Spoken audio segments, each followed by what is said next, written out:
اور خوشنودی مادر حسنین ایک اور بلند ترین صلوات.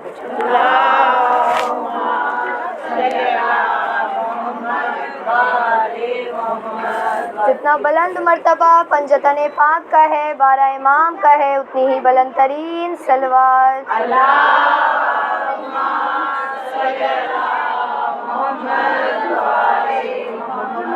جو پردہ غیبت میں وارث محمد ہے، اس کی سلامتی و ظہور کے لیے ایک اور باواز بلند صلوات.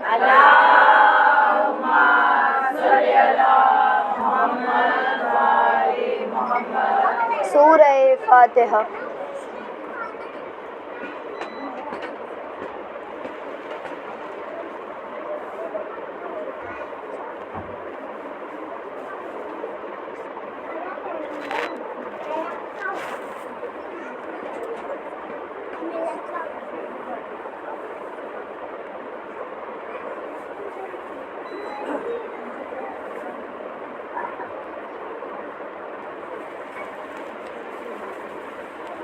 لا حول ولا قوة إلا بالله العلي العظيم.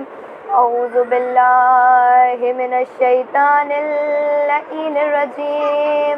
بسم الله الرحمن الرحيم. الحمد لله رب العالمين. الصلاة والسلام على اشرف الانبیاء والمرسلین سیدنا و نبینا و شفیع ذنوبنا و مولانا مولا الثقلین جد الحسن والحسین و بالقاسم محمد. اللہم صلی علی محمد وآلہ الطیبین الطاہرین المعصومین المظلومین المنتجبین المنتخبین. اما بعد فقد قال اللہ سبحانہ وتعالی فی کتابہ المبین وهو أصدق الصادقين وقوله الحق. بسم الله الرحمن الرحيم. إن الله وملائكته يصلون على النبي يا أيها الذين آمنوا صلوا عليه وسلموا تسليما.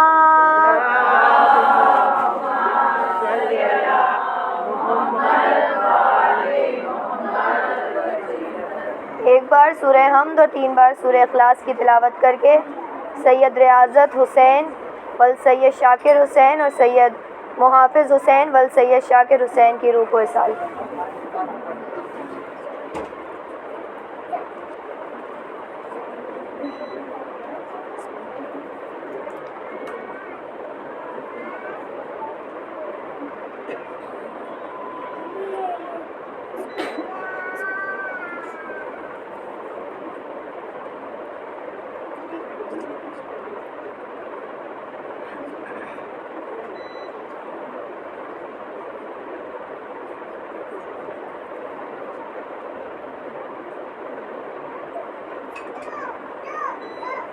سید ریاضت حسین ول سید شاکر حسین اور سید محافظ حسین ول سید شاکر حسین کی روح کو اصال.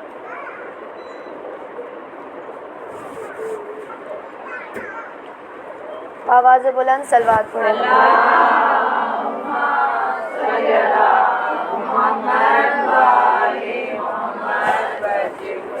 آغاز کلام، آغاز گفتگو اس پروردگار کی حمد و ثنا سے کہ جو لائق عبادت ہے. تمام حمد و ثنا اس پروردگار کے لیے کہ جو رحمان و رحیم ہے، جو مالک القدوس ہے، جو جبار العیوب ہے، جو حی ہے، جو رازق ہے. تمام حمد و ثنا اس پروردگار عالم کے لیے کہ جو خلاق عالم ہے، تمام کائنات کو خلق کرنے والا ہے. تمام تعریفیں، تمام شکر اس خدا کے لیے کہ جس نے اس عظیم الشان کائنات کی خلقت کی، اپنے بندوں کی خلقت کی، اور اپنے بندوں سے وہ خدا 70 ماؤں سے زیادہ محبت کرنے والا ہے. ہماری مائیں ہم سے کتنی محبت کرتی ہیں، مگر وہ خدا 70 ماؤں سے زیادہ محبت کرنے والا ہے۔ تو اندازہ لگائیے وہ خدا اپنے بندوں کو کتنا چاہتا ہوگا، وہ خدا اپنے بندوں سے کتنی محبت کرتا ہوگا۔ اگر ہم اور آپ گناہ کرتے ہیں نا تو اپنے پروردگار کی بارگاہ میں جائیں، مصلی عبادت کو بچھائیں، نمازیں ادا کریں اور خدا سے معافی طلب کریں۔ وہ خدا ارحم الراحمین ہے، وہ خدا رحمان الرحیم ہے، وہ ہمارے ہر گناہ کو معاف کر دے گا، چاہے وہ چھوٹا گناہ ہو یا بڑے سے بڑا گناہ ہو۔ اگر انسان نے سچے دل سے اپنے پروردگار سے توبہ کر لی تو پھر خدا اس گناہ کو معاف کر دیا کرتا ہے۔ یہ وہی خدا ہے کہ جس کو ہم اور آپ رازق کہتے ہیں۔ کیوں رازق کہتے ہیں خدا کو؟ پروردگار تمام لوگوں کو رزق عطا کرنے والا ہے۔ ایسا نہیں ہے کہ خدا صرف ان لوگوں کو رزق عطا کرتا ہے کہ جو اس کی عبادتیں کرتے ہیں، جو اس کو سجدہ کرتے ہیں، بلکہ خدا ان لوگوں کو بھی رزق عطا کرتا ہے کہ جو کافر ہیں، جو خدا پر یقین نہیں رکھتے، جو نمازیں ادا نہیں کرتے۔ تمام لوگوں کو خدا رزق عطا کرنے والا ہے، اور خدا نے تو ہمیں بے شمار نعمتیں عطا کی، اتنی نعمتیں عطا کی کہ اگر بندے ان نعمتوں کو گننے بیٹھے تو نعمتوں کو گنتے گنتے تھک جائیں گے، مگر وہ نعمتیں کبھی ختم نہیں ہونے والی۔ تو اندازہ لگائیے کہ جب ہم ان نعمتوں کو گن نہیں سکتے تو اگر ہم ان نعمتوں کا حق ادا کرنے بیٹھے، اگر ہم ان نعمتوں کا شکر ادا کرنے بیٹھے تو کیا ہم ان نعمتوں کا شکر ادا کر سکتے ہیں؟ جن نعمتوں کو ہم اور آپ گن نہیں سکتے تو کیسے ان نعمتوں کا شکر ادا کیا جائے گا؟ اب بات آئی کہ خدا کی نعمتوں کا شکر تو ادا کرنا ہے۔ جب کتابوں میں دیکھا گیا تو معلوم ہوا کہ اگر خدا نے ایک نعمت عطا کی ہے تو اس کا شکر ادا کرو، نعمتیں 10 گنا ہو جائیں گی۔ پھر جو نعمتیں ملی ان کا پھر سے شکر ادا کرو، نعمتیں بڑھتی چلی جائیں گی۔ خدا نے پھر نعمت عطا کی، پھر اس کا شکر ادا کرو، نعمتوں میں اور اضافہ ہوتا چلا جائے گا۔ یعنی بات معلوم ہوئی کہ خدا کی نعمتوں کا جتنا شکر ادا کرتے جاؤ گے نعمتوں میں اضافہ ہوتا چلا جائے گا۔ صلوات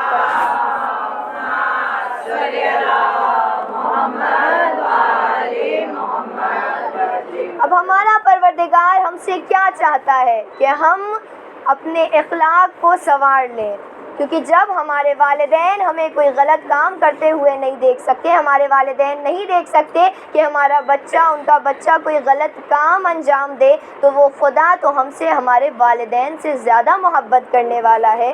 خدا کو کیسے یہ برداشت ہو جائے گا؟ خدا کیسے اس بات کو قبول کر لے گا کہ اس کا بندہ گناہ کر رہا ہے، اس کا بندہ غلط کاموں کو انجام دے رہا ہے؟ تو پروردگار کا شکر ہمیں ادا کرنا ہے، سب سے پہلے خدا کا شکر ادا کرنا ہے، اور دوسری چیز جو ہے وہ اپنے گناہوں کی معافی طلب کرنی ہے خدا سے۔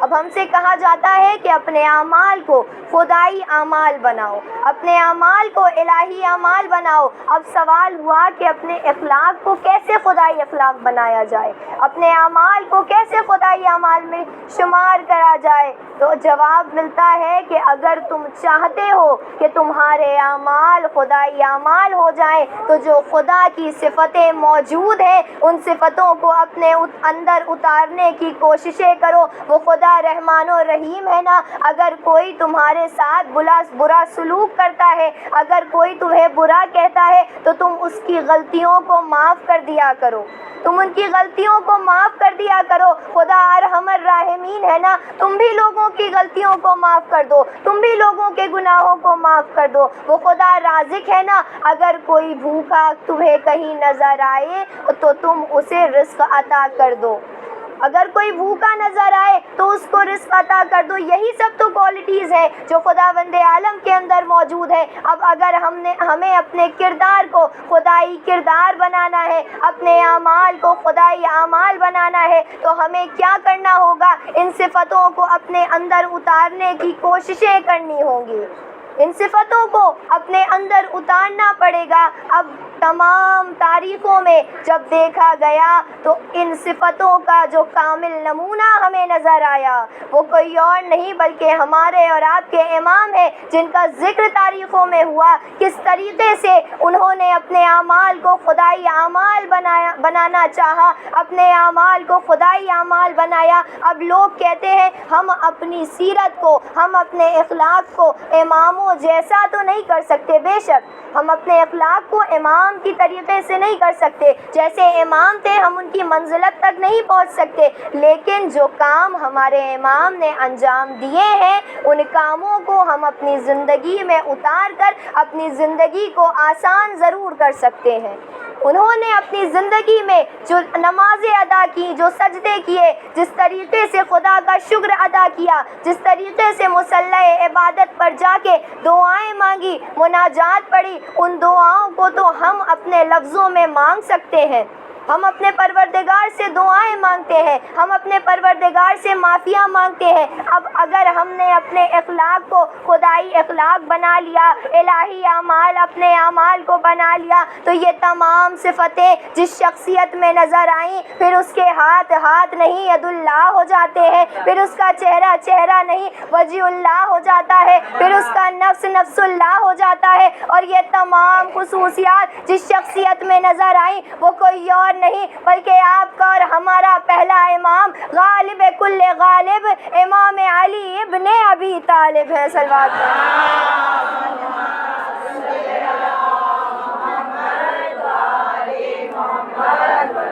یہ ہمارے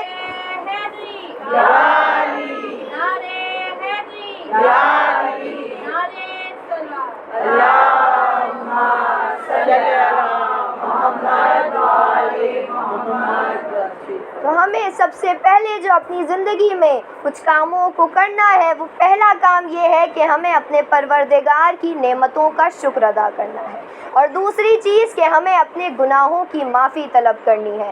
ہم اگر پریشان ہوتے ہیں تو ہمارا خدا بھی ہماری پریشانیوں کو دیکھ کر پریشان ہو جاتا ہے، اور صرف خدا نہیں پریشان ہوتا بلکہ پردہ غیبت میں جو ہمارا امام موجود ہے، جو پردہ غیبت میں ہمارا امام موجود ہے، جب ہم پریشان ہوتے ہیں تو وہ امام بھی ہمارے لیے پریشان ہو جاتا ہے۔ تو اگر ہم تو علی کے چاہنے والے ہیں، ہم تو اس گھرانے کے چاہنے والے ہیں کہ جس کے پاس اتنا سرمایہ موجود ہے کہ اگر وہ سرمایہ، اگر وہ تمام کائنات والوں کو تا زندگی عطا کرتے جائیں پھر بھی ان کا خزانہ کبھی خالی ہونے والا نہیں ہے، تو ان کے چاہنے والے پریشان رہیں یہ سننے میں کچھ اچھا نہیں لگتا۔ ہم تو اس گھرانے کے چاہنے والے ہیں کہ جن کے پاس بے شمار سرمایہ موجود ہے، بے شمار خزانہ موجود ہے، تمام کائنات والوں کو تا زندگی اگر وہ عطا کر دے پھر بھی وہ نعمتیں ان کے پاس ختم نہیں ہونے والی۔ تو جب ہم پریشان رہتے ہیں تو ہمارے امام بھی پریشان رہتے ہیں۔ تو اب ہماری مشکلوں کو حل کرنے کے لیے ہمیں ہمارے اماموں نے، ہمیں ہمارے رسولوں نے کچھ کام بتائے، کچھ دعائیں بتائیں اور قرآنی سورہ بتائیں کہ اگر تم ان قرآنی سورہ کو اپنی زندگی میں اتارو گے، ان کی تلاوت کرو گے اور روزانہ اگر اس عمل کو انجام دو گے تو تمہاری مشکلیں بھی آسان ہوتی چلی جائیں گی، تمہاری مشکلیں آسان ہوتی چلی جائیں گی۔ اور خدا نے ہمیں قرآن جیسی کتاب عطا کی ہے، قرآن جیسی کتاب عطا کی جس میں بے شمار سورہ موجود ہے، اور ہر سورے سے خداوند عالم ہمیں کوئی پیغام دینا چاہتا ہے، ہمیں کوئی پیغام دینا چاہتا ہے۔ اور اسی قرآن کی جس سورے کو میں نے اپنی مجلس کا سرنامہ کلام قرار دیا وہ سورہ یاسین ہے۔ سورہ یاسین ہم تمام لوگ آئے دن پڑھتے رہتے ہیں، مرحومین کے لیے بھی سورہ کو پڑھا جاتا ہے، اور یہ جو سورہ ہے یہ بہت ہی مبارک سورہ ہے۔ قرآن مجید میں سورہ یاسین کا ذکر ہوا ہے، اور خداوند عالم نے تمام یاسین کو مکمل کرنے کے بعد آخر میں اس سورہ میں کسی کمال کا ذکر کیا ہے، کسی کمال کا ذکر کیا ہے۔ اب وہ کمال کون ہے بس تھوڑی سی گفتگو آپ لوگوں کے سامنے پیش کروں گی اور پھر یہ بتاتی چلوں گی کہ آخر یہ کمال ہے کون جس کا ذکر سورہ یاسین میں کیا جا رہا ہے؟ آخر یہ کمال کون ہے؟ آخر یہ یاسین کون ہے جس کو خداوند عالم قرآن مجید میں بار بار اس یاسین کا ذکر کر رہا ہے؟ تو سورہ یاسین کی جب شروعات ہوئی، خداوند عالم نے کہا بسم اللہ الرحمن الرحیم، یاسین والقرآن الحکیم انک لمن المرسلین علی صراط مستقیم۔ اسی طریقے سے جب یہ سورہ آگے بڑھتی چلی گئی، اب جب ہم نے ترجمہ کرنے والوں کی طرف دیکھا کہ جن لوگوں نے قرآن کے ترجمے کیے، تو ہم نے دیکھا کہ جب سورہ یاسین کے ترجمے کی طرف ہماری نگاہیں گئی تو ہم کیا دیکھتے ہیں کہ تمام سورہ کا ترجمہ تو موجود ہے، تمام سورہ کا ترجمہ موجود ہے، مگر جب سورہ شروع ہوتی ہے تو یاسین کے لفظ سے شروع ہوتی ہے۔ سورہ جو شروع ہوئی ہے وہ لفظ یاسین سے شروع ہوئی ہے، اور یہ جو لفظ یاسین ہے اس کا ترجمہ قرآن میں موجود نہیں ہے، اس کا ترجمہ جو ہے وہ قرآن میں موجود نہیں ہے۔ نعرہ حیدری، حیدری، نعرہ صلوات،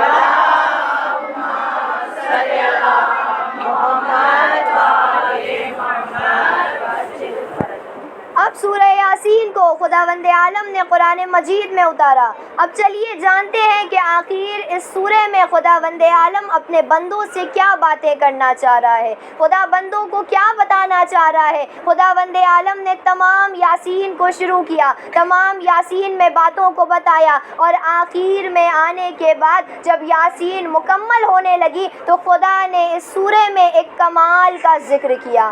اب کون ہے وہ کمال جس کا ذکر خدا قرآن میں کر رہا ہے؟ خدا نے صرف اور صرف کمال کا ذکر نہیں کیا، بلکہ اس کے بعد علم الہی اور عدل الہی کے لیے اس یاسین کی قسم بھی کھائی ہے، یاسین کی قسم بھی کھائی ہے۔ اب یاسین کی قسم کھانے کے بعد خداوند عالم نے اس سورہ میں جو دوسری قسم کھائی، وہ کس کی قسم کھائی؟ وہ قرآن حکیم کی قسم کھائی، والقرآن الحکیم۔ دوسری قسم جو خداوند عالم نے کھائی وہ قرآن مجید کی قسم کھائی، یعنی خداوند عالم نے پہلے یاسین کی قسم کھا کر یہ بتا دیا کہ یاسین اکیلی رہ سکتی ہے مگر قرآن اکیلا نہیں رہ سکتا، یاسین اکیلی کافی ہے مگر قرآن اکیلا کافی نہیں ہے۔ خداوند عالم نے یاسین کی قسم کھا کر یہ بتا دیا کہ کوئی کمال ضرور ہے جس کا ذکر اس میں ہو رہا ہے۔ اب جب کتابوں میں دیکھا گیا، ترجمے کو دیکھا گیا،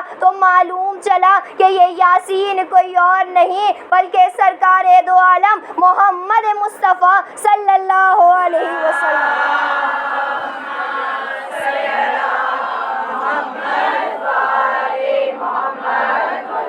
یہ ذات رسول ہے کہ جس کا ذکر سورہ یاسین میں ہو رہا ہے، اور رسول کو خداوند عالم نے اس کائنات میں بھیجا۔ کس وجہ سے اس کائنات میں بھیجا؟ رسول نے اللہ نے رسول کو حبیب قرار دیا ہے۔ قرآن مجید میں خدا نے کسی کو نہیں کہا کہ یہ میرا بیٹا ہے، خدا کا کوئی بیٹا نہیں، خدا کا کوئی رشتہ دار نہیں۔ اب جس کا کوئی رشتہ دار نہ ہو، جس کا کوئی جس کا کوئی گھرانے والا نہ ہو، جس کے گھر والا کوئی نہ ہو، اگر وہ کسی کو دوست کہہ کر پکارے، اگر وہ کسی کو حبیب کہہ کر پکارے، تو سب سے کلوز جو اس کے ہو جاتا ہے وہ اس کا دوست ہو جاتا ہے۔ اگر کسی انسان کے گھر میں کوئی نہیں ہے، وہ تنہا ہے، تو سب سے قریبی جو اس کا ہوتا ہے وہ اس کا دوست ہوتا ہے۔ اور قرآن میں خدا نے اپنا دوست، اپنا حبیب، اپنا رفیق جس کو قرار دیا وہ رسول اللہ کی ذات ہے۔ اب خدا ہم سے کتنی محبت کرتا ہے، یہاں سے اندازہ لگائیے گا کہ اپنے رسول کو ہمارے درمیان بھیجا، ہمارے درمیان بھیجا۔ رسول اللہ کی خلقت کس طریقے سے خدا نے کی ہے؟ یہ نور رسول تھا کہ جو کائنات کی خلقت سے پہلے خلق ہو چکا تھا۔ کب خلق ہوا نور محمد؟ اس کائنات کی خلقت سے 4,24,000 سال پہلے نور محمد کی خلقت خداوند عالم نے کی۔ کب خلقت کی؟ جب یہ کائنات خلق نہیں ہوئی تھی اس سے پہلے نور محمد خلق ہو چکا تھا۔ کائنات کی خلقت سے 4,24,000 سال پہلے نور محمد کی خلقت ہوئی۔ اب نور محمد کی خلقت کا ہونا تھا، خدا نے نور محمد کو اپنے سامنے بلایا۔ خدا کے سامنے نور محمد نے کھڑے ہو کر 1000 سال تک عبادتیں کی، تسبیح کی، الحمد پڑھی، سبحان اللہ کی تسبیح پڑھی۔ اب جب 1000 سال تک نور محمد خدا کے سامنے عبادتیں کرتا گیا تو اب خدا نے اس نور سے 12 حجابوں کو خلق کیا۔ ھذا حجاب القدرت، پہلا حجاب حجاب قدرت۔ اب کہا اے نور محمد پہلے حجاب میں داخل ہو جاؤ۔ نور محمد آگے بڑھا، پہلے حجاب میں داخل ہوا۔ خدا نے کہا اے نور محمد اب اس حجاب میں عبادتیں کرو 11,000 سال تک۔ 11,000 سال تک نور محمد نے پہلے حجاب میں حجاب قدرت میں عبادت کی۔ خدا نے کہا نور محمد دوسرے حجاب میں جاؤ۔ نور محمد دوسرے حجاب میں آیا۔ 12 حجاب خلق کیے ہیں خدا نے۔ پہلے حجاب سے پار ہو کر دوسرے حجاب میں آیا، پھر سے تسبیح کرنے لگا، 1000 سال تک تسبیح کی۔ پھر نور محمد آگے بڑھا، پھر عبادتیں کرنے لگا، پھر اگلے حجاب میں آیا، عبادتیں کرنے لگا۔ اب جب نور محمد 12 حجابوں سے پار ہو چکا تو ایک مرتبہ خداوند عالم نے اس نور سے 20 دریاؤں کی خلقت کی۔ اب 20 دریاؤں کی خلقت کا ہونا تھا۔ خدا نے کہا اے نور محمد اب ان دریاؤں کا غوطہ لگانا شروع کرو۔ نور محمد نے دریاؤں کا غوطہ لگایا، پہلے دریا میں داخل ہوئے، دوسرے دریا میں داخل ہوئے۔ جب نور محمد 20 دریاؤں کا غوطہ لگا چکا تو ایک مرتبہ خدا نے کہا اے نور محمد اس دریا سے باہر آؤ۔ نور محمد کا دریا سے باہر آنا تھا کہ ایک مرتبہ خدا نے نور محمد کے جسم سے جو قطرات نکل رہے تھے اس سے 1,23,999 انبیاء کی خلقت کی۔ صلوات پڑھے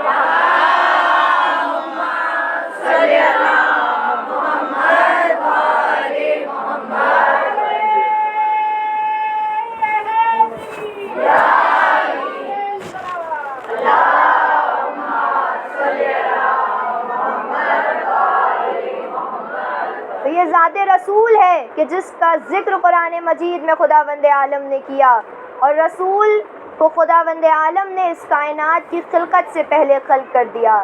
اللہ رسول سے کتنی محبت کرتا ہے، مگر اس محبت کے باوجود اپنے بندوں کے لیے رسول اللہ کو اس کائنات میں بھیجا۔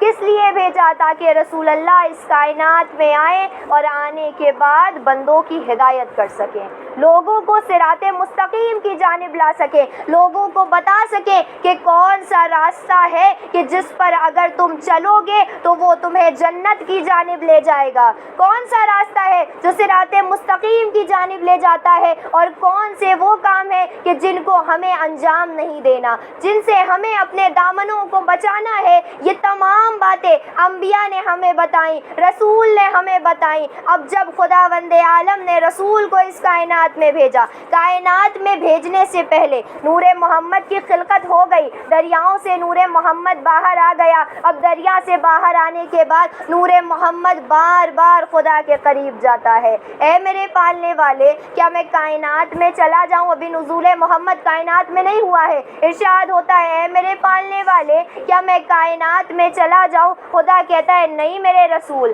اے میرے حبیب ابھی آپ کائنات میں نہیں جا سکتے، ابھی ہم آدم کو کائنات میں بھیجیں گے۔ اب ایک مرتبہ جناب آدم کائنات میں آئے، جناب آدم دنیا میں آئے، رسول کا نور پھر خدا کے قریب گیا۔ اے میرے پالنے والے اب تو آدم کو بھی کائنات میں بھیج دیا، کیا اب میں کائنات میں چلا جاؤں؟ کیا اب میں دنیا میں چلا جاؤں؟ اللہ کہتا ہے نہیں اے میرے حبیب ابھی اور انبیاء جائیں گے، ابھی اور نبی جائیں گے، ابھی ہم رسولوں کو بھیجیں گے، پھر اس کے بعد ہم آپ کو اس کائنات میں بھیجیں گے۔ اب بار بار نور رسول خدا کے قریب آتا ہے، آنے کے بعد سوال کرتا ہے، خدا منع کر دیتا ہے نہیں حبیب آپ دنیا میں نہیں جائیں گے۔ کئی مرتبہ جب نور محمد آ چکا، ایک مرتبہ خدا نے خود آواز دی اے نور محمد اب آپ اس کائنات میں جائیے۔ نور رسول نے سوال کیا اے میرے پالنے والے آخر کیا وجہ ہے کہ اس وقت مجھے اس کائنات کائنات میں بھیج رہا ہے؟ تو جواب ملا کہ اے میرے حبیب، اب دنیا والوں کو، اب کائنات والوں کو آپ کی ضرورت ہے، اب دنیا والوں کو آپ کی ہدایت کی ضرورت ہے۔ اے میرے حبیب جائیے اس کائنات میں، اور جانے کے بعد لوگوں کی مشکلوں کو حل کر دیجئے۔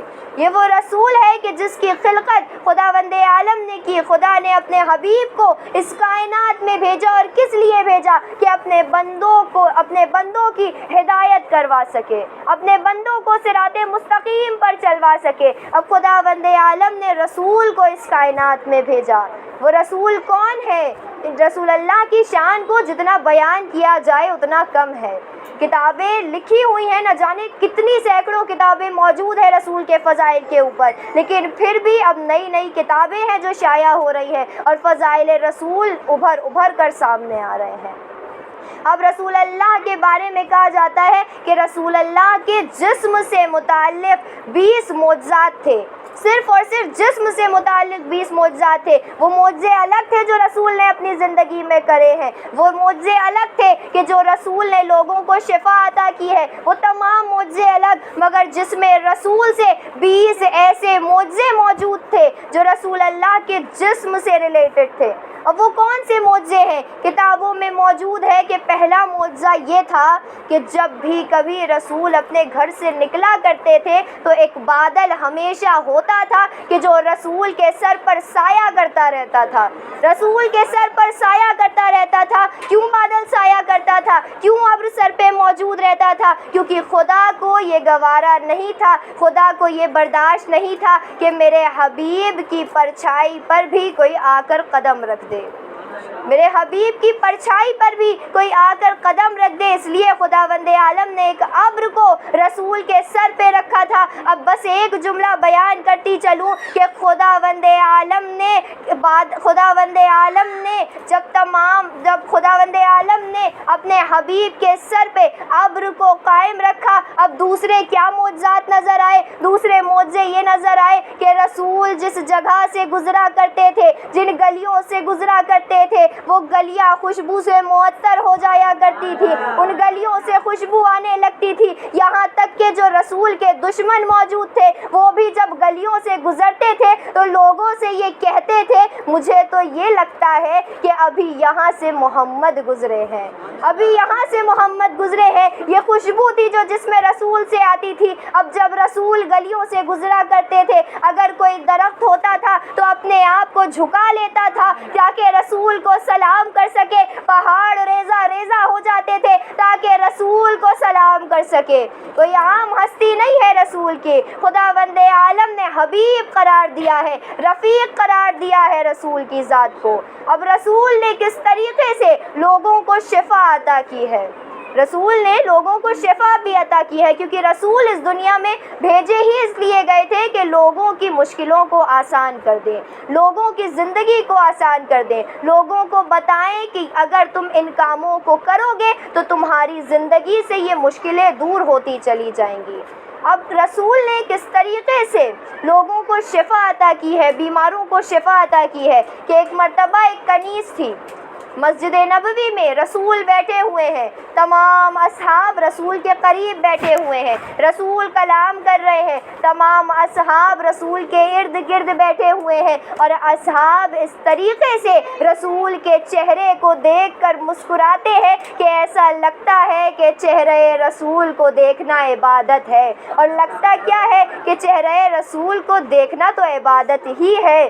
اتنی مسکرا کر، اتنی خوشی سے تمام اصحاب رسول کے چہرے کی زیارت کر رہے ہیں، رسول کلام کر رہے ہیں، تمام لوگ سن رہے ہیں کہ ایک مرتبہ رسول اللہ کیا دیکھتے ہیں کہ مسجد نبوی کے در پر ایک عورت ہے، ایک کنیز ہے جو آتی ہے اور ہلکے سے رسول کی جانب دیکھتی ہے اور واپس پلٹ کر چلی جاتی ہے۔ اب ایک مرتبہ رسول نے جب اس کنیز کو دیکھا، احترام میں رسول کھڑے ہو گئے۔ کون ہے رسول؟ رحمت للعالمین ہے۔ وہ رحمت للعالمین ایک کنیز کے احترام میں کھڑا ہو رہا ہے۔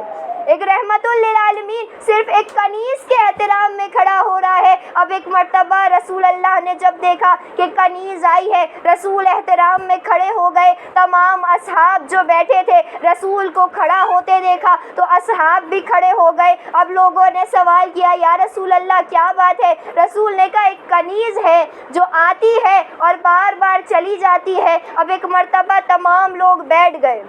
تمام لوگوں کا بیٹھنا تھا کہ ایک مرتبہ وہ کنیز پھر آتی ہے، مسجد نبوی میں دیکھتی ہے، دیکھنے کے بعد شرما کر پیچھے ہٹ جاتی ہے۔ رسول نے پھر کنیز کو دیکھا، رسول پھر کھڑے ہو گئے، تمام اصحاب کھڑے ہو گئے۔ اب ایک مرتبہ رسول نے کہا اس کنیز کو بلا کر لاؤ، آخر معلوم تو چلے کہ بات کیا ہے، کیوں وہ بار بار مسجد نبوی میں آتی ہے اور دیکھ کر واپس چلی جاتی ہے، کیا اسے کسی چیز کی ضرورت تو نہیں ہے؟ اب ایک مرتبہ تمام لوگ گئے، جانے کے بعد اس کنیز کو بلا کر لائے۔ اب رسالت مآب کی خدمت میں اس کنیز کا آنا تھا کہ لوگوں نے سوال کیا، یہاں رسول سوال نہیں کر رہے ہیں کنیز سے، کیونکہ رسول کی ذات تو وہ ذات ہوتی ہے کہ جو تمام لوگوں کے مسئلوں کو جانتی ہے۔ ہمارے سوال کرنے سے پہلے ہی ہماری مشکل کا حل ان ہستیوں کے پاس موجود رہتا ہے، لیکن یہ سوال جو کیے گئے ہیں اصحاب کے ذریعے، یہ اس لیے کیے گئے ہیں تاکہ تمام لوگوں کو یہ باتیں معلوم ہو جائیں۔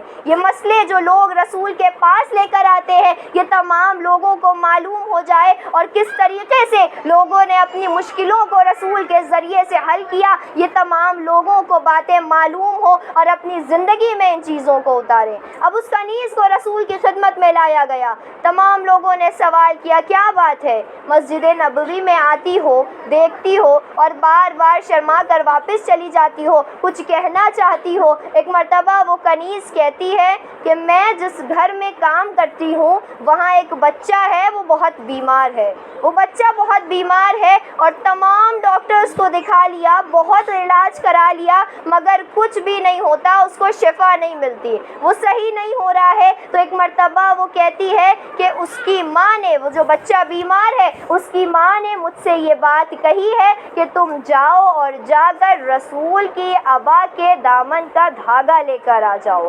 رسول کی ابا کا ایک دھاگا لے کر آ جاؤ، کیونکہ اس کی ماں کو کسی نے بتایا ہے کہ اگر تمہارے بچے کو کسی چیز سے شفا نہیں مل رہی تو بس ایک ہی علاج ہے اب جو اس کا ہو سکتا ہے، ایک ہی دوا ہے جو اس کی ہو سکتی ہے، جاؤ رسول کی ابا کا دھاگا لے کر آؤ۔ بس میں اسی لیے آپ کے پاس آئی ہوں، میں آتی تو ہوں کہ آپ سے مانگ لوں، مگر مجھے شرم آتی ہے اور میں پلٹ کر واپس چلی جاتی ہوں۔ رسول نے ایک مرتبہ ابا سے ایک دھاگے کو نکالا، نکالنے کے بعد اس کنیز کو دیا، کنیز خوش ہو کر دھاگے کو لے گئی، گھر لے جا کر جیسے ہی ماں کو دیا، ماں نے اس دھاگے کو بچے کے جسم سے مس کیا، یہاں دھاگے کا جسم سے مس ہونا تھا کہ وہ بچہ شفا یاب ہو گیا۔ صلوات پڑھے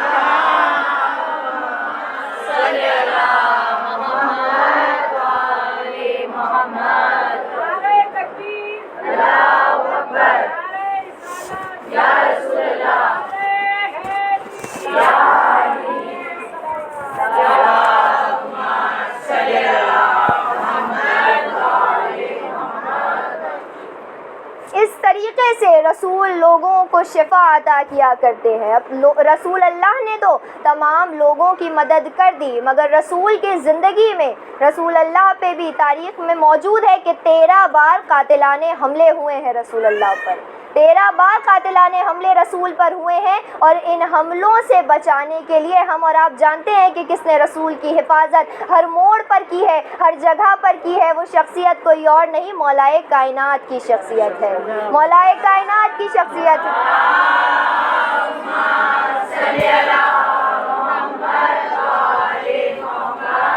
13 بار قاتلانہ حملے ہوئے اور ہر وقت علی موجود رہے کہ رسول کی حفاظت کر سکے۔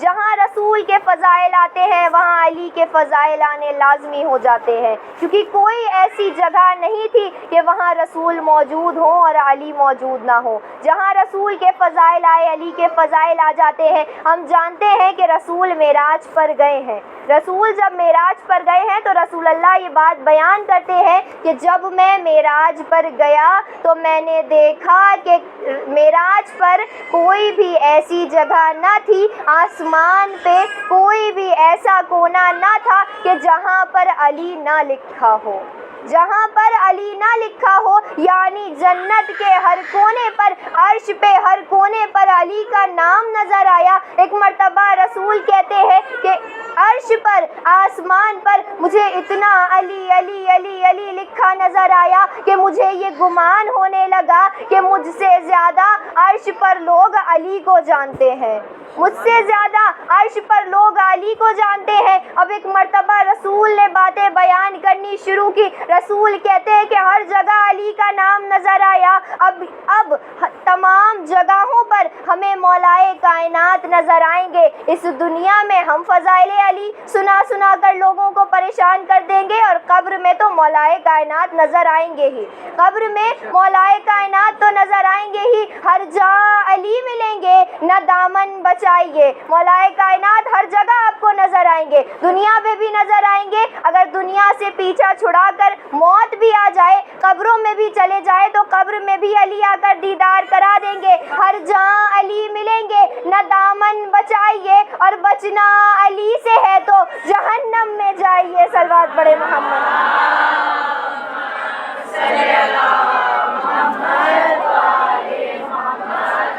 بچنا علی سے ہے۔ ایک صاحب زلف دراز نے ہم سے کہا کہ کبھی سخنور کی بات ہے، آتا نہیں ہے ذکر رسول خدا تمہیں، بس فاطمہ کا ذکر ہے، حیدر کی بات ہے۔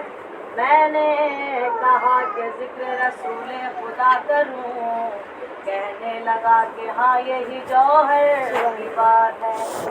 میں نے کیا جو دعوت اول کا تذکرہ، بولے ہٹاؤ اس میں تو حیدر کی بات ہے۔ میں نے سنایا آیا تطہیر کا نزول، بولے یہ گھر میں رہنے دو، یہ گھر کی بات ہے۔ میں نے نبی کے بت کلی کا کیا بیان، کہنے لگے کہ دکھتی ہوئی رگ نہ چھیڑیے، پائے علی و دوش پیمبر کی بات ہے۔ میں نے سنایا جب شب ہجرت کا واقعہ، بولے کہ یہ رسول کے بستر کی بات ہے۔ میں نے نبی کے آخری حج کا کیا بیان، بولے کہ یہ غدیر کے منبر کی بات ہے۔ میں نے کہا کہ ذکر نبی کس طرح کروں، حیدر کی بات بات میں، احمد کی بات بات میں، حیدر کی بات ہے۔ نعرہ حیدری، نعرہ حیدری، نعرہ صلوات۔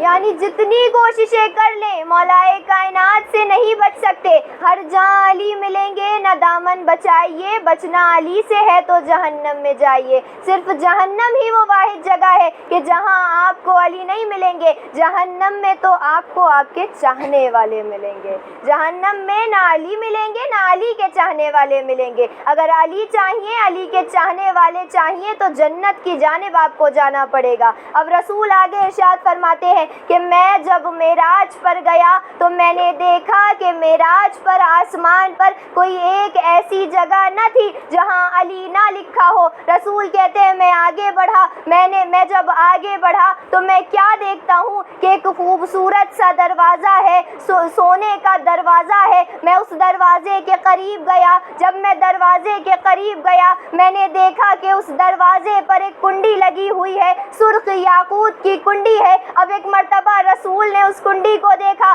رسول کہتے ہیں کچھ وقت کے بعد مجھے احساس ہوا کہ اس کنڈی سے کچھ آوازیں آ رہی ہیں۔ جب میں نے سنا تو وہ علی علی کی صدائیں تھیں کہ جو اس کنڈی سے آتی تھی۔ ایک مرتبہ رسول کہتے ہیں کہ جیسے ہی میں اس دروازے کے قریب گیا، جیسے ہی وہ کنڈی دروازے پر لگتی تھی، علی علی کی صدائیں بلند ہوتی تھی۔ لوگوں نے سوال کیا ارے بھائی مسئلہ کیا کیا ہے؟ شب معراج رسول کا عرش پہ جانا، دروازے کے قریب جانا، اس کنڈی کا بار بار بجنا اور کنڈی سے علی علی کی صداؤں کا بلند ہونا، آخر مسئلہ کیا ہے؟ تو بس ایک مثال سے بیان کرتی چلوں کہ جس کا گھر ہوتا ہے، اگر ہم کسی کے گھر جائیں تو جس کا گھر ہوتا ہے اس کے گھر کے سامنے اس کے نام کی نیم پلیٹ لگی ہوتی ہے، اور ہم اس نیم پلیٹ کو دیکھ کر یہ سمجھ جاتے ہیں کہ یہ گھر فلاں شخص کا ہے۔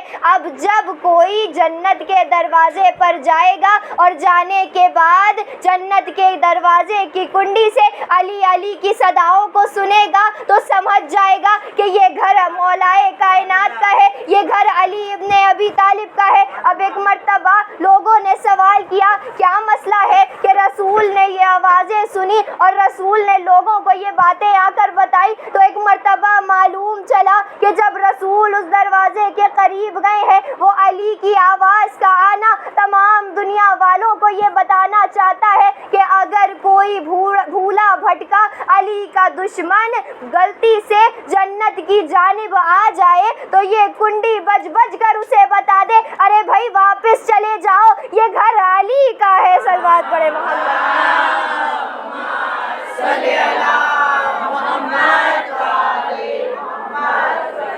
یہ گھر علی کا ہے، یعنی اگر علی چاہیے تو آپ کو جنت میں جانا پڑے گا۔ قبروں میں تو علی ملیں گے، لیکن اگر علی کو قبروں کے بعد بھی دیکھنا چاہتے ہیں، اگر مولا کا دیدار کرنا چاہتے ہیں تو جنت میں علی آپ کو نظر آئیں گے۔ اور مولائے کائنات کے فضائل کو اگر سننا ہے تو وہ بزبانیں صرف اور صرف رسول خدا سن سکتے ہیں۔ اگر مولا کے فضائل کو سننا ہے تو یا تو قرآن کی آیتیں ہونی چاہیے یا رسول اللہ کی زبان ہونی چاہیے، اور اگر رسول کے فضائل کو سننا ہے تو علی سے بہتر رسول کے فضائل کوئی بیان نہیں کر سکتا۔ اب میدان غدیر میں کیونکہ اللہ بھی جانتا تھا کہ رسول کو کتنی محبت ہے مولائے کائنات سے، تو رسول کو اللہ نے یہ حکم دیا کہ اے رسول میں نے آپ کو ایک امانت دی ہے۔ کون سی امانت دی ہے؟ وہ امانت انبیاء سے شروع ہوئی، وہ امانت جو انبیاء سے شروع ہوئی وہ انبیاء کے ذریعے سے ہوتی ہوتی رسولوں کے پاس آئی، رسول اللہ کے پاس تک پہنچی۔ اب جب وہ امانت رسول اللہ کے پاس پہنچی ہے تو اللہ نے حکم کیا ہے اے میرے حبیب اب اس امانت کو لوگوں کو بتا دے۔ کون سی امانت ہے؟ ولایت علی ابن ابی طالب، ولایت مولائے کائنات۔ اور یہ ولایت کوئی عام چیز نہیں ہے، کوئی چھوٹی موٹی چیز نہیں ہے۔ جب انبیاء کو یہ ولایت دی گئی ہے، انبیاء کے سامنے اس ولایت کو رکھا گیا ہے تو انبیاء کے جسم لرزنے لگتے تھے، انبیاء کے جسم تھر تھرانے لگتے تھے اس ولایت کو دیکھ کر۔ یہ ولایت اب ایک مرتبہ یہ ولایت پہنچی ہے رسول اللہ تک۔ اب ایک مرتبہ علامہ امینی الغدیر میں کہتے ہیں کہ میں نے تمام جگہ پر اپنی کتاب میں یہ بیان کیا کہ رسول نے بار بار اس چیز کا ذکر کیا ہے، رسول نے بار بار میدان غدیر میں جبرائیل سے ان باتوں کو کہا ہے کہ اے جبرائیل مجھے اس کام سے باز رکھو۔ بار بار رسول اللہ نے جبرائیل سے مخاطب ہو کر کہا اے جبرائیل مجھے اس کام سے باز رکھو۔ ایک مرتبہ سوال ہوا کون سا کام تھا جس سے رسول خود کو دور رکھنا چاہتے تھے؟ تو جواب ملا ولایت علی کا اقرار کروانے سے۔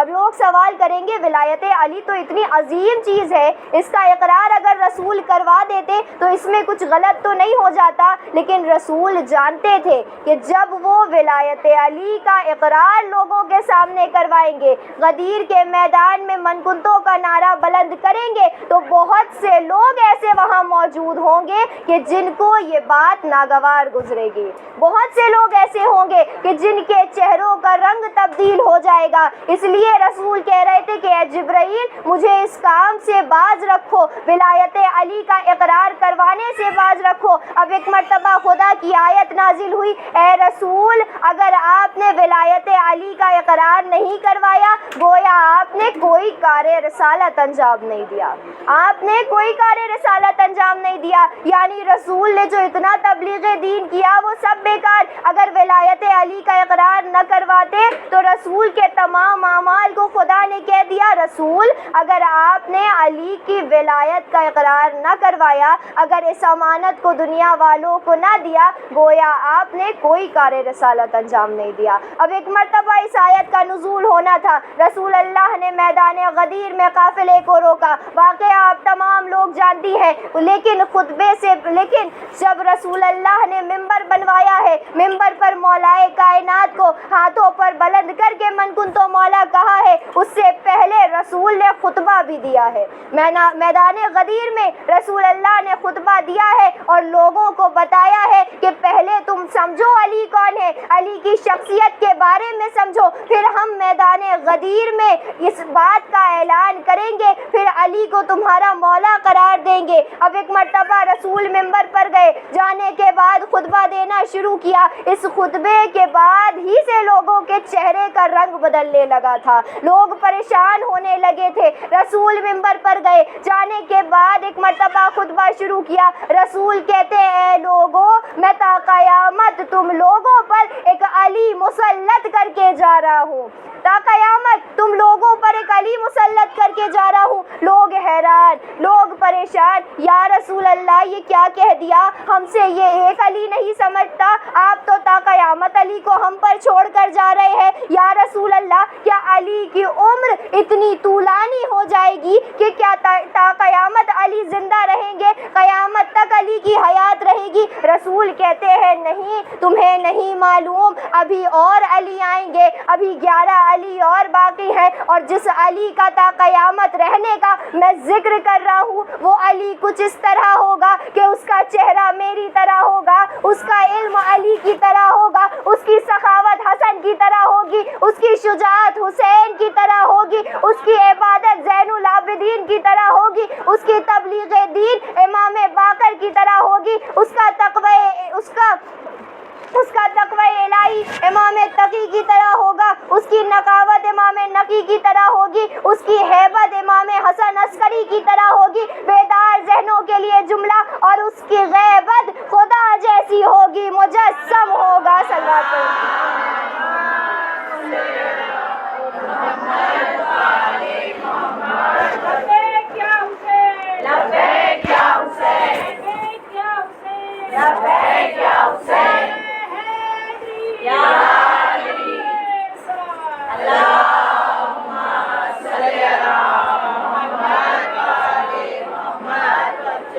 یہ وہی ذات علی ہے کہ جس کے فضائل کو جتنا بیان کیا جائے اتنا کم ہے، یہ وہی ذات رسول ہے کہ جس کے فضائل کو جتنا بیان کیا جائے بیان نہیں ہو سکتے۔ وقت گزرتا چلا جائے گا لیکن یہ فضائل ہیں جو ختم نہیں ہونے والے۔ جس طریقے سے رسول نے علی سے محبت کی اور مولائے کائنات اور تمام لوگوں سے جو رسول کی محبت ہے، یہاں جب رسول کی آنکھوں کا بند ہونا تھا، جب رسول کا اس دنیا سے جانا تھا، اب مصیبتیں تھیں جو آل محمد پر شروع ہو گئی، اب یہ مصیبتیں تھیں جو آل محمد پر شروع ہو گئیں۔ یہاں رسول کا اس دنیا سے جانا تھا کہ جلتا ہوا دروازہ جناب فاطمہ زہرا پہ گرا دیا گیا، جلتے ہوئے دروازے کو جناب فاطمہ زہرا پر گرا دیا گیا، علی کو شہید کر دیا گیا، پھر اس کے بعد حسن کو زہر دے دیا گیا، حسین کو کربلا میں 3 دن کا بھوکا پیاسا قربان شہید کر دیا گیا۔ بیبیوں آج مجھے مصائب پڑھنے ہیں، مولا عباس کے کون عباس؟ یہ وہ عباس ہے جو سکینہ کی آس تھے، یہ کون عباس ہے کہ جو بچوں کی امید بن کر دریا پر پانی لینے کے لیے گئے تھے؟ کون عباس کہ جو حسین کے لشکر کے سلمدار تھے؟ کون عباس کہ جو بہنوں کی پردوں کے محافظ تھے؟ بیبیوں آج عباس کی ماں کو ان کے لال کا پرسہ پیش کرنا ہے۔ کون ماں کہ جو مدینے میں جاتی ہے 4 قبروں کے نشان کو بناتی ہے اور نشان بنانے کے بعد مٹا دیتی ہے؟ لوگ پوچھتے ہیں اے ام البنین آخر ان نشانوں کو مٹا کیوں دیتی ہو؟ ارے تڑپ جاتی ہے، کہتی ہے مجھے ام البنین اس لیے کہتے ہیں کیونکہ میرے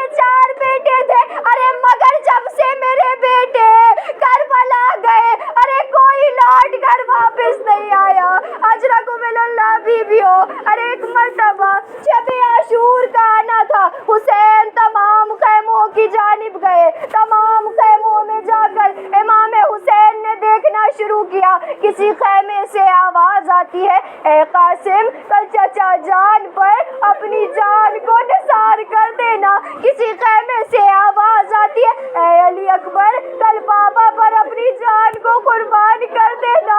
ارے کسی خیمے میں دو ننھے ننھے بچے بیٹھے ہیں اور ماں پاس میں نہیں ہے. کون بچے ہیں؟ اور وہ محمد ہے. ایک مرتبہ حسین آگے بڑھنے کے بعد خیمے کے قریب پہنچنا تھا. ارے امام جب خیمے کے قریب پہنچتے ہیں نا تو کیا دیکھتے ہیں کہ خیمے میں عباس بیٹھے ہیں, ہاتھوں میں تلوار کو لیا ہے اور ایک کپڑے سے اپنی تلوار کو صاف کرتے ہیں. کہتے ہیں لئینو ارے پانی بند کیا تھا نا کل عباس ارے پانی کو لے کر آئے گا. امام نے ایک مرتبہ عباس کو جلال میں دیکھا, خیمے میں داخل ہوئے, تلوار کو لیا, عباس کی تلوار کو توڑ دیا. ارے صبح عاشور کا نمودار ہونا تھا. خیموں سے التش التش کی صدائیں آتی تھی. اے چچا جان ارے پیاس برداشت نہیں ہوتی, اے چچا جان یہ پیاس مارے ڈالتی ہے. اجرکم اللہ بیویوں. ارے ایک مرتبہ عباس کی غیرت برداشت نہ کی. عباس آگے بڑھنے کے بعد بچوں کو دیکھتے ہیں. بچے کہاں تھے؟ وہ خیمہ جس میں کوزے رکھے جاتے تھے, کوزوں میں پانی تو نہیں تھا. ارے ان کوزوں پر اپنے سینے سے لگائے, ان کوزوں کو سینے سے لگائے. بچے اس آس میں تھے شاید کسی کوزے سے پانی مل جائے. ارے ایک مرتبہ عباس آئے, آنے کے بعد بچوں کے قریب آنا تھا. کہتے سکینہ قریب آئی, کہتی ہیں چچا جان بہت پیاس لگی ہے, بچے پیاس سے تڑپ رہے ہیں, میرا 6 ماہ پیاسا ہے. چچا جان ہو سکے نا تو پانی لے کر آ جائیے. ایک مرتبہ عباس گئے, امام سے اجازت طلب کی, امام نے منع کر دیا. عباس نہیں پانی نہیں لینے جاؤ گے, سکینہ کو لے کر آئے. بڑی مشکل سے اجازت ملی. حسین نے تلواریں لے لی, نیزہ عباس سے لے لیا, چھوٹا سا خنجر عباس کے ہاتھوں میں دیا. جاؤ عباس حفاظت کے لیے اس خنجر کو لے جاؤ. ایک مرتبہ عباس سوار ہوئے, ایک ہاتھ میں علم کو لیا, دوسرے میں مشکیزہ لیا, گھوڑے پر سوار ہونا تھا. حسین کہتے عباس اے عباس ایسے مقتل میں نہ جانا, ایسے پانی لینے نہ جانا. عباس اپنے علم کو مجھے دو. امام نے علم کو لیا, پرہرے کو اتارا. ارے جس پرہرے پر نصر من اللہ فتح قریب لکھا تھا, امام نے مٹایا اور لکھ دیا انا للہ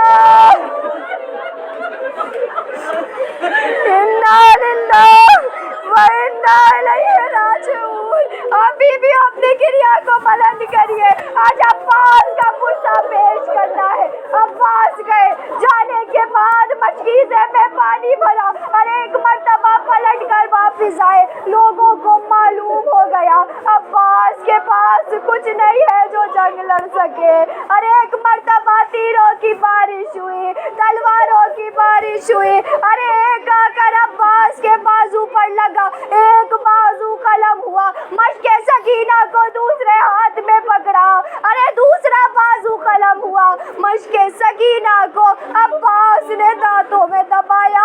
ارے مشق سکینہ کا دانتوں میں دبانا تھا. ہرملا دیکھتا ہے, کہتا ہے ہاتھ قلم ہو گئے, عباس مرتے نہیں ہے, اتنے جسم پر تیر لگ گئے, عباس مرتے نہیں ہے. ہرملا کو سمجھ آیا ارے عباس ایسے نہیں مریں گے, عباس کو مارنا ہے نا تو مشق سکینہ کو چلنی کر دو. ہرملا نے تیر چلایا, ارے تیر کا چلنا تھا, مشق سکینہ پر تیر لگا. ارے عباس کی آس ٹوٹی. ایک مرتبہ گھوڑے سے زمین پر آنا تھا. تاریخ لکھتی ہے کہ کوئی بھی شہید جب زین سے زمین پر آیا ہے نا تو اپنے ہاتھوں کا سہارا لے لیتا تھا. مگر افسوس ارے جب عباس ارے زین سے زمین پر آئے, ارے بازو نہیں تھے, منہ کے بل عباس زمین پر آئے. ارے تیر آ کر آنکھوں میں لگا, تیر آ کر آنکھوں میں لگا ہماری آنکھوں میں اگر کوئی کنکری چلی جائے تو ہم پریشان ہو جاتے ہیں، ہاتھوں سے کنکری کو ہٹانے کی کوششیں کرتے ہیں، مگر اندازہ لگائیے مولا عباس کا کہ آنکھوں میں تیر لگا تھا اور بازو قلم ہو چکے تھے۔ ایک مرتبہ دونوں گھٹنوں کے درمیان عباس نے تیر کو دبایا اور کھینچ کر تیر کو نکالا، آواز دی اے آقا، ارے عباس کی مدد کو آئیے۔ ایک مرتبہ میرا مولا آگے بڑھا، بڑھنے کے بعد عباس کے سر کو اپنے زانو پر رکھا۔ ایک مرتبہ مولا کہتے اے مولا، اے آقا اگر ہو سکے نا تو آپ عباس کی آنکھوں سے یہ خون ہٹا دیجئے، عباس چاہتا ہے کہ آخر وقت میں عباس آپ کی زیارت کر لے۔ امام نے خون کو ہٹایا، عباس نے زیارت کی۔ ایک مرتبہ امام کہتے ہیں عباس، اے عباس اب میری بھی ایک خواہش ہے، عباس میری خواہش پوری نہیں کرو گے؟ ایک مرتبہ کہتے ہیں عباس بچپن سے آج تک میری خواہش رہ گئی کہ مجھے بھائی کہہ کر پکار لو۔ اے عباس اب تو وقت آخر آ گیا، اگر ہو سکے ایک بار بھائی کہہ دو۔ ارے یہاں بھائی کا کہنا تھا، عباس کا دم بھائی کی گود میں نکلا۔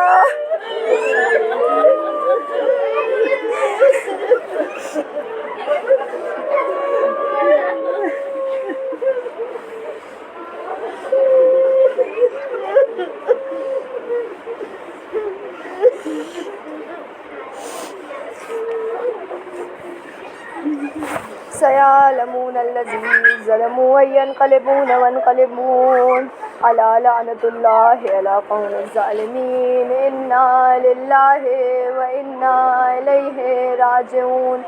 اے میرے پالنے والے تجھے واسطہ ہے پنجتن پاک کا کہ جو سفر میں ہیں ان کو اپنی منزل تک حفظ و امان میں پہنچا۔ اے میرے پالنے والے تجھے واسطہ ہے عابد بیمار کی بیماری کا کہ جو بیمار ہیں انہیں شفائے کاملہ عطا ہو۔ اے میرے پالنے والے تجھے واسطہ ہے رباب کی اجڑی ہوئی گود کا کہ جو مائیں بے اولاد ہیں انہیں اولاد صالح عطا فرما۔ اور اے میرے پالنے والے جو سب سے بڑی دعا آج کے دور میں ہماری ہے کہ ہمارے وقت کے امام کا سایہ ہمارے سروں پر سلامت رکھ اور ہمارے وقت کے امام کے ظہور میں تعجیل فرما۔ ماتم حسین۔